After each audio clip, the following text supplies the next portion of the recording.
नमस्कार रान्नाबाटी खेली चैनेले आमार सकल बंधुदेर जानाई अनेक अनेक स्वागत। आज देखाबो निरामिष पालং पनीरेर रेसिपि। एर जोन्नो एखाने आमी 400 ग्राम पनीर निये नियेछि आर पनीरटाके एरकम टुकरो टुकरो करे केटे नियेछि। 2 आटी पालং शाक। पालং शाकटा आमी भालो करे बेचे धुए परिष्कार करे रेखेछि। प्रथमे पालং शाकटा एकटू भाप दिए नेब। एर जोन्नो गैसे कड़ाई बसिए जल दिए दिएछि। जलटा गरम होतेई सामान्य नुन देब, दिए पालং शाकटा दिए देब। पालং शाकटा किन्तु आमी सेদ্ধ करब ना, शुधु भाप दिए नामिए नेब। जलेर मध्य आमी पालং शाकगुलो दिए दिलाम, दिए नाड़ाचाड़ा करे तारपरे आमी नामिए नेब।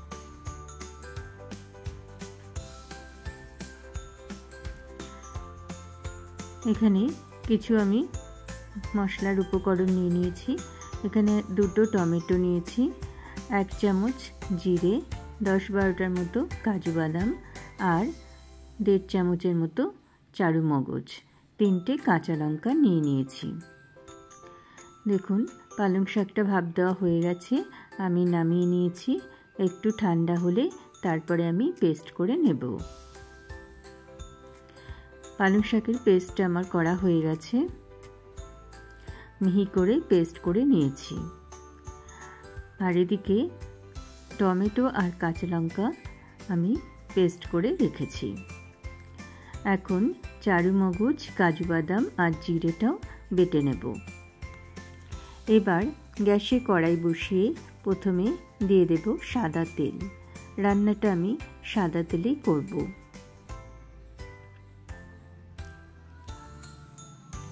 তেল গরম হতেই আমি 2টো তেজপাতা ফোড়নে দেব।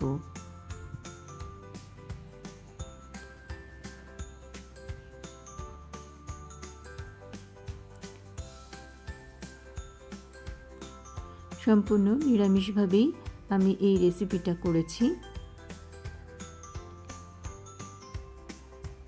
দেখুন এবার টমেটো আর কাঁচা লঙ্কার পেস্টটাও দিয়ে দেব। এবার একটু নেড়ে চেড়ে টমেটো পেস্টটাকে আমি একটু কষিয়ে তারপরে দিয়ে দেব কাজু বাদাম, চারু মগজ আর জিরের পেস্টটা। পেঁয়াজ রসুন দিয়েও করি, তবে আজকে সম্পূর্ণটাই নিরামিষভাবেই আমি করেছি।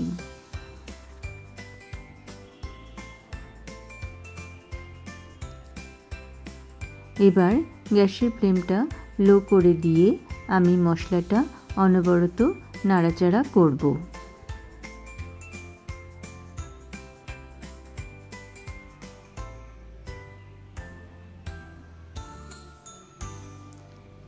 এইভাবে নাড়াচাড়া করতে করতে যখন তেল ভেসে উঠবে সেই সময় আমি দিয়ে দেব পালং শাকের পেস্টটা।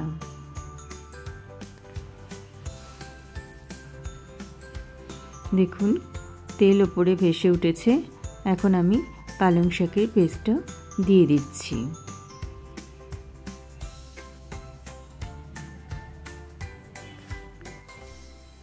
দিয়ে ভালো করে সব কিছু মিশিয়ে আমি এবারে গ্যাসের ফ্লেমটা লো রেখে ঢেকে ঢেকে রান্না করে নেব।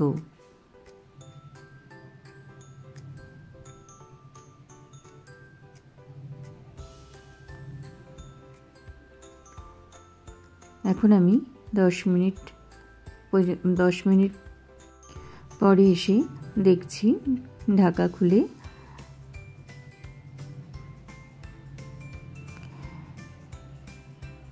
এই সময় আমি মশলার বাটি দুটো ধুয়ে সামান্য জল দিয়ে দিলাম।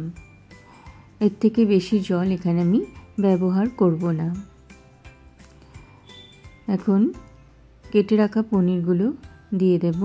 আমি এখানে পনির ভেজে নিইনি, আপনারা চাইলে হালকা করে ভেজেও নিতে পারেন, তবে এইভাবে রান্না করলে পনিরটা খুব সফট থাকে।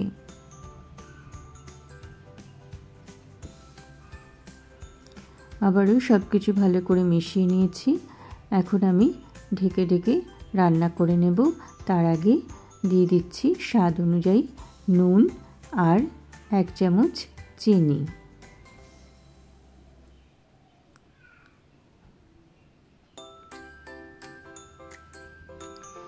এইভাবে বারবার ঢেকে ঢেকে আমি রান্না করে নিচ্ছি।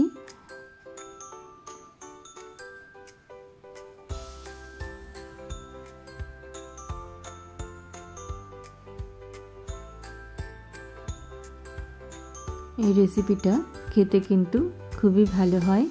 ভাত, রুটি, পরোটা, নান সব কিছুর সাথেই খুবই ভালো লাগে। আবারও ঢেকে দিচ্ছি একটু। অপর দিকে গ্যাসে একটা প্যান বসিয়ে আমি 1 চামচ, বড় 1 চামচ দিয়ে দিলাম মাখন। মাখনটা গলে যেতেই এখানে আমি ফোড়নে দেব 4টি শুকনো লঙ্কা। দেখুন গোটা শুদ্ধই শুকনো লঙ্কা আমি দিলাম। আর দেব গোটা গরম মশলা। এর মধ্যে আছে এলাচ আর দারচিনি। এলাচগুলো আমি একটু ফাটিয়ে দিয়েছি। ফোড়নটা কয়েক সেকেন্ড ভেজে নেব।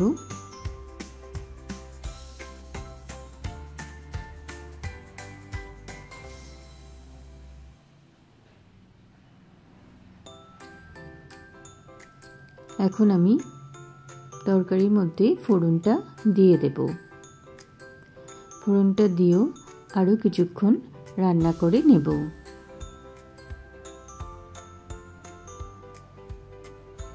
আমি এখানে মাখন দিয়েছি, আপনারা চাইলে ঘি দিয়েও ফোড়নটা দিতে পারেন।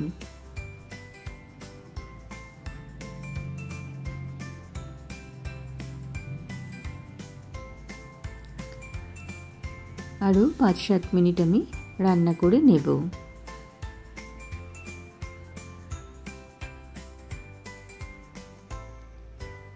দেখুন, দেখেই বোঝা যাচ্ছে এখন কিন্তু পালং পনিরটা একদমই হয়ে গেছে। এবার আমি নামিয়ে নেব। আমার রান্না যদি ভালো লাগে তাহলে আমার চ্যানেলটা অবশ্যই লাইক, শেয়ার ও সাবস্ক্রাইব করে দেবেন। আর পাশে থাকা বেল বাটনটা অবশ্যই প্রেস করে রাখবেন, তাহলে আমার রান্নার নোটিফিকেশন আপনাদের কাছে পৌঁছে যাবে। নমস্কার।